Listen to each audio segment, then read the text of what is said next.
안녕하세요 여러분, 미국 주식 투자의 정석 오레노드입니다. 추석 잘 보내셨습니까? 우리가 추석을 보내는 동안 미국 시장은 그대로 개장을 하고 많은 일이 있었는데, 어떤 일이 있었는지 정리해보면서 앞으로 우리 테슬라의 주가는 어떻게 변할 것이고 대응 전략은 어떻게 가져가야 되는지 바로 확인해 보시죠. 먼저 추석 때 이슈들을 정리해 보도록 하죠. 먼저 가장 큰 이슈였던 인도량 발표 뉴스가 있었습니다. 다들 아시겠지만 예상 하회하면서 안 좋게 나왔죠. 하지만 안 좋게 나올 수밖에 없었던 건 모두 알았잖아요. 그래도 정리해드리자면, 첫 번째 이유로는 모델 3의 페이스리프트 하이랜드 생산을 위해 상하이 공장의 몇 개의 생산 라인을 중단하고 교체하다 보니 그런 거고, 이게 부품들이 바뀌는 부분도 있기 때문에 양산 램프업이 한 번에 확 올라오지 않거든요. 그래서 어쩔 수 없는 부분이었죠. 그리고 두 번째 이유도 마찬가지로 사이버 트럭을 위해 기가 텍사스 공장의 일부 생산 라인을 중단하고 사이버 트럭용으로 대체하기 위함이었는데요. 즉 생산 라인 자체가 부족했다고 볼 수 있다는 거죠. 근데 너무 걱정 안 해도 되는 게, 이게 수요가 부족했던 게 아니고 공급이 부족해서 그런 거거든요. 그러니까 사람들은 원하는데 새로운 모델, 새로운 디자인을 위해 공급 라인의 변경으로 그런 것이니 너무 큰 걱정은 안 하셔도 될 것 같아요. 그리고 이 밀린 부분은 아마도 4분기에 모두 충족될 것으로 보이거든요. 양상 램프업이 아시겠지만 한 번에 팍 오르는 게 아니고 천천히 올라가거든요. 그래서 이 수요가 4분기로 갈 것이고, 이 이연 수요가 폭발할 것으로 예상된다는 거죠.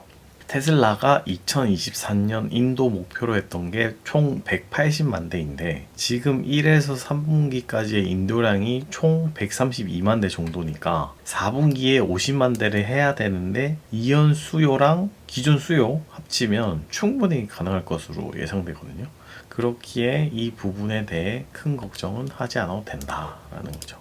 그리고 두 번째로 중국의 BYD가 바짝 추격하고 있고, 순수 전기차 부분도 뭐 거의 차이 안 난다고 하면서 판매량이 거의 따라왔다고 발표가 되었거든요. 하지만 이 부분도 크게 걱정할 필요가 없는 게, BYD는 하이브리드 차가 메인이에요. 순수 전기차 부분도 대부분이 소형차예요. 그러니까 우리가 편하게 생각하자면 모닝, 스파크라는 거죠. 그래서 전기차 부분만 보면 BYD의 영업이익률이 한 자릿수의 초반대예요. 그러니까 주행거리도 짧고 완전 자율주행 관련 아무것도 없는데 영업이익률도 낮다는 거죠. 하지만 테슬라는 중국에서 비밀리에 FSD 직원들을 채용해서 완전 자율주행 관련해서 진행하고 있다라는 찌라시가 있었는데, 이번에 중국 테슬라 차량의 UI가 업데이트 돼 있어요. 거기에 FSD를 킬 거냐 끌 거냐 라는 설정이 들어가는 게 확인되었고, 이 말은 중국에서 FSD가 현실화되고 있다. 이렇게 되면 중국에서 수요들을 더 빨아들일 수 있다라는 거죠.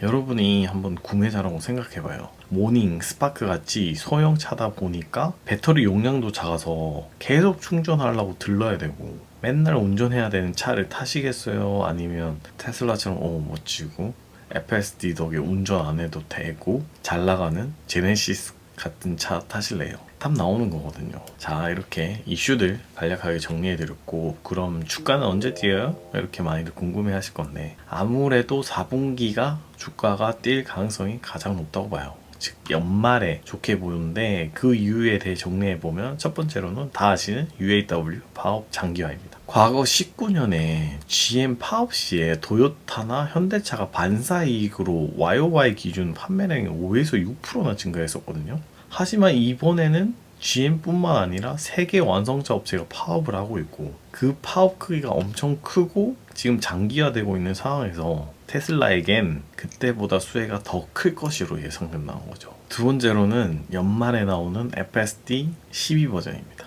머스크가 라이브 한 것을 보면 웬만한 사람들보다 운전을 잘하는 걸 알 수 있거든요. 그러니까 여러분이 좁은 길이나 끼어들기 등과 같이 운전에 조금 미숙하거나, 아니면 강남같이 월스트리트같이 5km 남았는데 막 1시간 걸리는 그런 미친 곳에서 운전하는 걸 힘들어하거나, 아니면 장거리 운전을 많이 해야 하는 사람에게는 12버전의 완전 자율주행은 아마 새로운 차를 구매하고자 하는 사람들에게 엄청난 매력으로 다가올 거예요. 그리고 세 번째로는 미국 쪽에서도 그렇고 중단했던 모델 YRWD가 다시 판매가 되기 시작했다는 소식입니다. 한때 아시는 분은 아시겠지만 대란일 정도로 이 모델이 인기가 많았거든요. 그 모델을 다시 판매한다는 거고, 보조금을 받기 위해 차는 미국 쪽에서 조립하고 LFP 배터리 모듈만 중국에서 가져오고 배터리 팩, 전체 팩은 미국에서 만들 가능성이 높거든요. 그렇게 되면 이제 7,500달러 보조금을 받는다 하면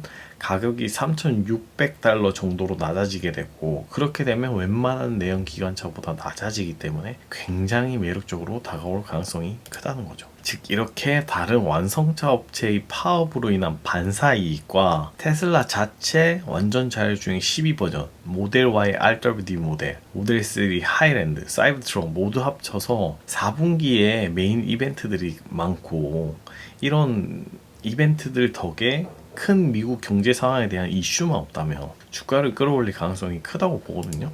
자, 그러면 경제 상황 정리하면서 투자 전략까지 세워보죠. 고용지표가 예상치 거의 반토막이 나면서 고용시장이 둔화됨에 따라 시장은 안도해서 어젯밤에 올랐죠. 지금은 기업 자체의 펀더멘탈보다는 미국 경제 시장 상황이 주가에 미치는 영향이 크다는 걸 알 수 있다는 거죠. 그렇기에 이런 시장에 대해서 너무 스트레스 받지 않았으면 좋겠어요. 어차피 박스권이고 추가 자금이 있다면 분할 매수 걸어놓고 평단가 낮추는 방향으로 수량 늘리면 되는 거거든요. 역사적으로 그랬듯 3분기 9월달 대선 전 10월달은 안 좋은 달이라고 많이 하거든요. 그렇기에 지금 이렇게 변동성이 큰 상황에서 부담감 안 받으셔도 되고 그냥 주무셔도 돼요. 기업 상황이 안 좋은 게 아니니까요. 언제나 그랬듯 전체 1년 중에 가장 좋은 분기는 4분기였거든요. 앞서 짚어드렸던 테슬라의 이벤트들도 그렇고 펀더멘탈은 아주 좋기 때문에 미국 경제 상황에 대한 불확실성은 남아있지만 연말이나 내년에 반등할 가능성이 충분히 또 남아있거든요. 저번에도 말씀드렸듯이 내년 대선을 위해 미국은 금융시장을 살리기 위해 노력할 거예요. 아시겠지만 미국인들의 퇴직연금 제도 대부분이 금융상품에 많이 연관되어 있거든요. 이에 금융시장이 박살나면 퇴직연금 다 잃는 건데, 그렇게 되면 표심 다 잃는 거고, 그래서 안 살릴 수가 없는 상황이라는 거죠. 우리나라랑 똑같아요. 국민이 대부분이 투자 자산이 부동산이니까 부동산 살리려고 우리나라에서 날린 거랑 똑같거든요. 즉 이렇게 테슬라라는 기업의 펀더멘탈은 튼튼하고 미래는 좋기 때문에 이런 경제 상황 때문에 흔들리는 거에 대해 너무 스트레스 받지 마시고 그냥 밤에 주무셔도 돼요. 추가 여유 자금이 있다면 언제나 말했듯이 200대 초반까지 보면서 분할 매수 전략으로 평단가 낮추는 전략, 수량 늘리는 전략 추천드리고, 오늘은 이렇게 추석 때의 이슈랑 앞으로 올라갈 이유들을 대해 정리해 드렸는데 어떻게 도움이 되셨을까요? 그렇다면 좋아요와 구독, 댓글 부탁드리며 오늘도 미국 주식 투자의 정석 오래노드였습니다. 감사합니다.